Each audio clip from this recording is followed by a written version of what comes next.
তো এই হচ্ছে ক্লক টাওয়ার। বীরভূমিতে বেশ সুন্দর একটা থিমেরও। আচ্ছা, এই হচ্ছে মা মনসা মন্দির। দেখো নিচে লেখা আছে শ্রী মা মনসা মন্দির। স্থাপিত মন্দিরে প্রবেশ থেকে কাঁচের ঘরের ভেতরে আর্টিফিশিয়াল ফ্লাওয়ার দিয়ে ব্যাপারটা এইরকম করে সাজানো হয়। আমি একটু জুম করে তোমাদের মায়ের মুখটা একটু দেখাই। একটা জিনিস তোমাদেরকে বলি, এইখানে ছবির মাধ্যমে ভগবান শ্রীকৃষ্ণের বিভিন্ন লীলা তুলে ধরা হয়েছে।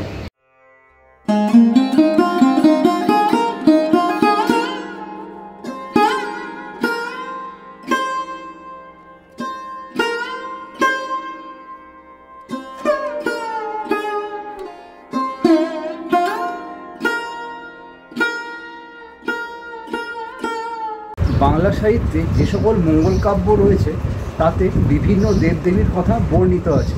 তার মধ্যে একটি হলো মনসা মঙ্গল কাব্য। তো আজকে আমি যাচ্ছি লেক টাউনে অবস্থিত মা মনসার খুব সুন্দর একটি মন্দিরে। তো সেই মন্দিরে যেতে গেলে কীভাবে যেতে হবে, মন্দির খোলা বন্ধের সময় এবং কি রয়েছে সেখানে সবটাই তোমাদের সঙ্গে শেয়ার করব। তো চলো আমার সঙ্গে ভিডিওটা দেখতে থাকো। আর আমার চ্যানেলে যদি নতুন হও, চ্যানেলটিকে সাবস্ক্রাইব করে বেল আইকনটি বাজিয়ে দিও, ফলে আমি যখন কোনো নতুন ভিডিও দেবো তোমার মোবাইলে চলে যাবে সবার আগে।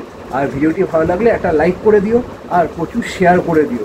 তো চলো ভিডিওটা শুরু করা যাক। এখন সন্তোষপুরে বাস স্ট্যান্ডে যাব, ওখান থেকে গিয়ে অটো ধরবো। অটো ধরে যাব অজয়নগর, সেখান থেকে আরেকটা বাস ধরে যাব লেক টাউনে। আমার ঠিক পেছনে রয়েছে বাইপাস। এখান থেকে বারাসাত বাড়িপুর বা বারাসাত গড়িয়ার বাস ধরবো, ধরে সোজা গিয়ে নামবো আমি লেক টাউনে। এই হচ্ছে বাইপাস, এখান থেকে বাস ধরবো, বাস ধরে সোজা যাব আমি ওইদিকে লেক টাউনে।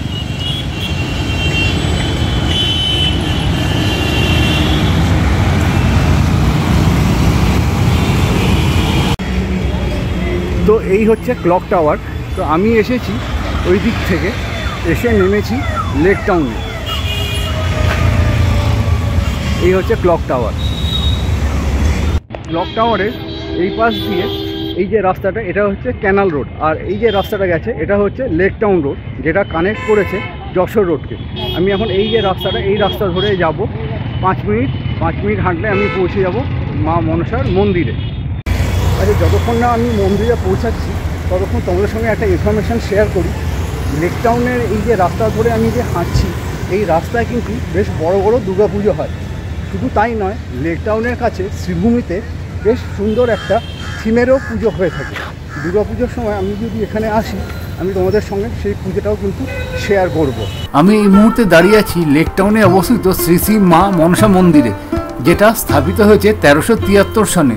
মোটামুটি হিসাব করলে দেখা যায় আজ থেকে 58 বছর আগে এই মন্দিরটি তৈরি হয়েছিল। মন্দিরের মধ্যচূড়ার নিচে খুব সুন্দর পদ্মফুলের উপর বিরাজ করছেন নাগ দেবতা। মধ্যচূড়ার দুই পাশে দুইটি করে খুব সুন্দর গম্বুজের মতন চূড়া করা আছে। মন্দিরের বাঁ পাশ দিয়ে একটা গেট আছে। ওই যে বাঁ পাশ দিয়ে যে গেটটি দেখা যাচ্ছে, সেই গেটটি দিয়ে প্রবেশ করলে মূল গর্ভগৃহে প্রবেশ করা যাবে। এই হচ্ছে মন্দিরের মূল গেট। এখানে দেখো পদ্মফুলের একটা সুন্দর ডিজাইনের ওপরে লেখা আছে মা। এই দরজা দিয়ে ঢুকলেই আমি পৌঁছে যাবো মূল মন্দিরে। তো চলো ভেতরে যাওয়া যায়। এই যে বাড়িটা দেখছো, এটাই হচ্ছে কিন্তু মনসা মন্দির। আর এই যে গেট, এই গেট দিয়ে ভেতরে প্রবেশ করতে হবে। মন্দিরে প্রবেশ থেকে কাঁচের ঘরের ভেতরে আর্টিফিশিয়াল ফ্লাওয়ার দিয়ে ব্যাপারটা এইরকম করে সাজানো হয়েছে।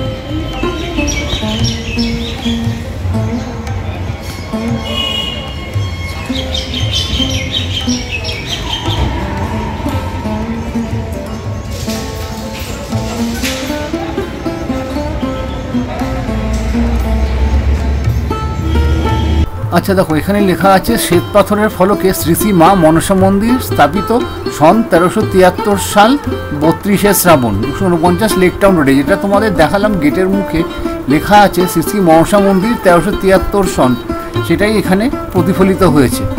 স্বর্গীয় শ্রী ভক্তদাস বণিকের স্মৃতি রক্ষার্থে এই নাট মন্দিরটা স্থাপন করা হয়েছিল 1375 সালে। আমি এই মুহূর্তে প্রবেশ করে গেছি মা মনসার মূল গর্ভগৃহে। আমার ঠিক পিছনেই রয়েছে মা মনসার মূর্তিটি। মা মনসা ছাড়াও এখানে কারা কারা রয়েছেন সমস্তটাই তোমাদের সঙ্গে শেয়ার করব, কিন্তু তার আগে পুজোটা দিয়ে নিই, তারপর তোমাদের সঙ্গে সমস্ত ইনফরমেশান শেয়ার করব। প্রত্যেক দিন এখানে পুজো হয় 12:30টার সময়। পুজো দিতে হলে তোমাদের সকালবেলা 12টার মধ্যে পুজো দিয়ে দক্ষিণা বাক্সে দিয়ে দিতে হবে। 12:30 থেকে 1টা অবধি প্রসাদ বিতরণ হবে।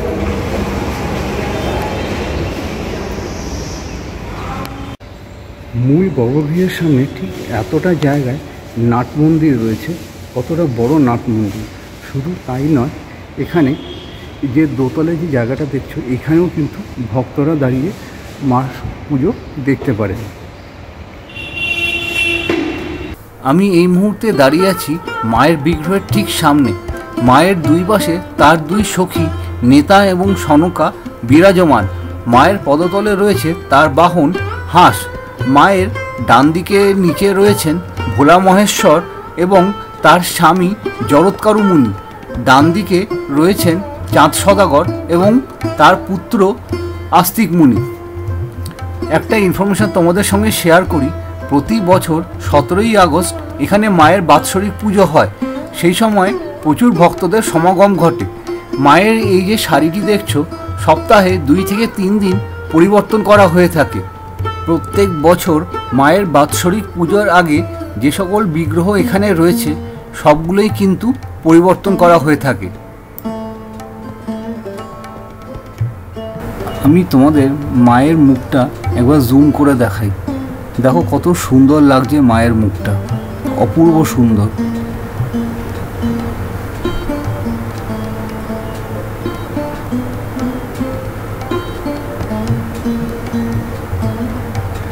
মায়ের মাথার উপর দিকে যে চালির কাজের ডিটেলিংটা এত সুন্দর, খুবই এখানে পরিষ্কারভাবে ডিটেলিংয়ে কাজটা কিন্তু করা হয়েছে চালির মধ্যে।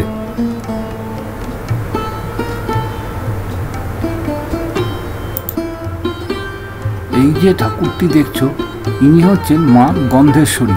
মা গন্ধেশ্বরীর ডান দিকে রয়েছেন মা গঙ্গা, তার ঠিক সামনেই বিরাজ করছেন দেবী শীতলা। শীতলা ঠাকুরের ঠিক পাশেই রয়েছে মা সরস্বতী। মনসা ঠাকুরের বাৎসরিক পুজোর দিনে মায়ের এই মূর্তিগুলো সব কিন্তু পরিবর্তন করা হয়ে থাকে।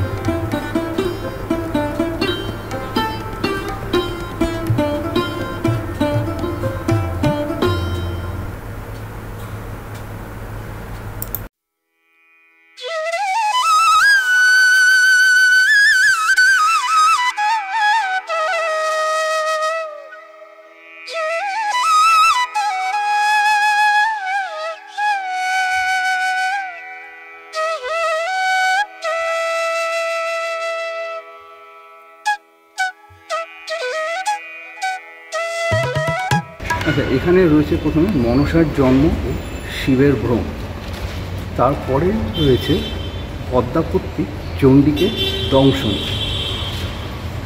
এরপর রয়েছে জরৎকারু পত্নী ত্যাগ, তারপর রয়েছে ভগবতী চাঁদবণিককে হোমতাল দেন, এরপরে চাঁদের 6 পুত্র বধ, তারপর রয়েছে ধন্বন্তরীর মৃত্যু কথা শ্রবণ, সনকার মনসা পূজা ও চাঁদ সদাগরের ক্রোধ। চাঁদ সদাগর যখন মা মনসার পুজো না করে নৌকা নিয়ে ভিন রাজ্যে ব্যবসার কাজে পাড়ি দেয়, তখন মা মনসা অসন্তুষ্ট হয়ে তার 14টা নৌকা নদীর জলে ডুবিয়ে দিয়েছিলেন। এখানে সেই কাহিনী বর্ণিত হয়েছে। বেহুলার লোহার কলাইয়ে সিদ্ধ,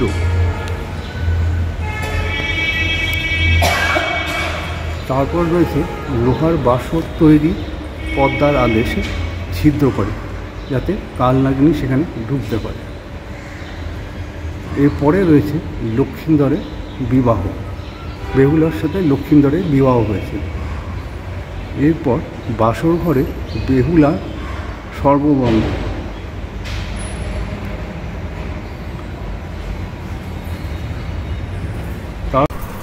বাসর ঘরে বেহুলার যখন 2 চোখের পাতা এক হয়ে যায়, তখন কালনাগিনী লক্ষিন্দরকে দংশন করে ঘরের থেকে বেরিয়ে যাচ্ছিল। লক্ষিন্দরের যখন মারা যায় কালনাগিনীর দংশনে, তখন বেহুলা তার মৃত স্বামীকে নিয়ে কলাপাতার ভেলায় করে বিভিন্ন ঘাটে ঘাটে ঘুরে বেরিয়েছিলেন। পথে ঘনাগোদা এবং মনাগোদার উপদ্রবও হয়েছিল এবং শেষে ইনি নেতাধোপানির ঘাটে এসে নেতাধোপানিকে খুশি করে বেহুলা তার স্বামীর প্রাণ আস্তে আস্তে কিন্তু ফিরে পাচ্ছিলেন। স্বর্গে গিয়ে দেবসভায় বেহুলা নৃত্য করে দেবতাদের খুশি করে লক্ষিন্দরের প্রাণ ফিরিয়ে নিয়েছিলেন মা মনসার কৃপায়। লক্ষিন্দরকে মা মনসা প্রাণ দান করছেন এখানে। এবং সবশেষে চাঁদ সদাগর মা মনসার পুজো করতে বাধ্য হয়। পুরো ঘটনা এই ছবিগুলোর মধ্যে বর্ণিত হয়েছে। পেছন দিকে শুধু ছবিগুলো আঁকা, সামনে ছোট ছোট মূর্তি করে মায়ের পুরো মঙ্গল কাব্যের ঘটনাটা এখানে কিন্তু তুলে ধরা হয়েছে। এই প্রসঙ্গে তোমাদের সঙ্গে একটা বিষয় শেয়ার করি। আগে লেক টাউনে মনসা ঠাকুরের এই মন্দিরটা কিন্তু ছিল না। মন্দিরটা ছিল শিয়ালদা বনগা শাখার গুমা অঞ্চলে। আর এই তখন পুজো হতো মা মনসা প্রায় 190 বছর ধরে। মায়ের স্বপ্নাদেশ পেয়ে লেক টাউনে বিগত 58 বছর ধরে এই মন্দিরে মা পূজিত হচ্ছেন। আচ্ছা, একটা জিনিস তোমাদেরকে বলি, এইখানে ছবির মাধ্যমে ভগবান শ্রীকৃষ্ণের বিভিন্ন লীলা তুলে ধরা হয়েছে।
পুরো মন্দিরটা তোমাদেরকে একবার দর্শন করাই।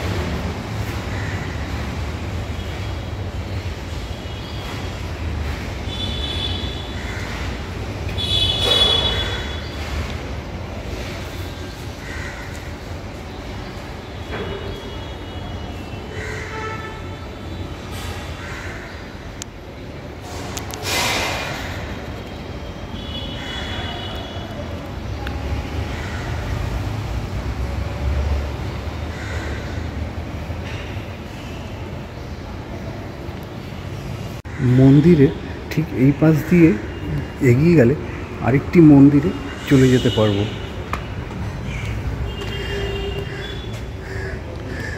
আচ্ছা, এইখানে মন্দিরের মতো একটা জায়গা করা আছে, এখানে হয়তো ইন ফিউচার কোনো ঠাকুর প্রতিষ্ঠা করা হবে।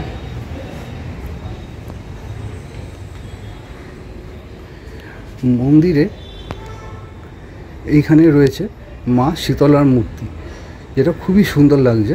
এখানে ভক্তবৃন্দরা মাকে জল ঢেলে স্নান করিয়ে যায়।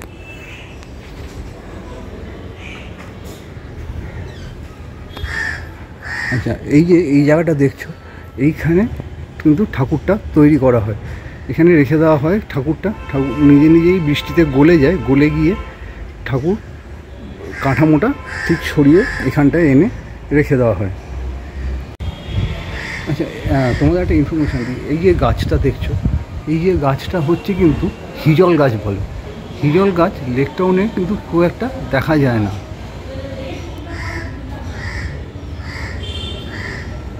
এই হিজল গাছের নিচে রয়েছে একটা শিবলিঙ্গ।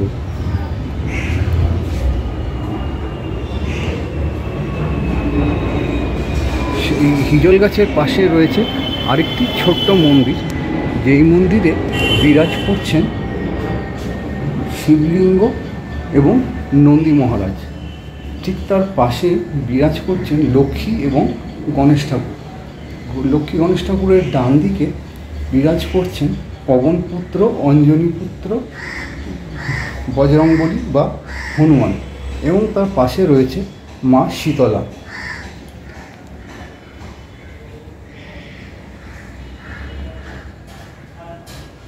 বিভিন্ন দেবদেবীর ছবি দিয়ে কত সুন্দর করে সাজানো হয়েছে এই মন্দিরটিকে।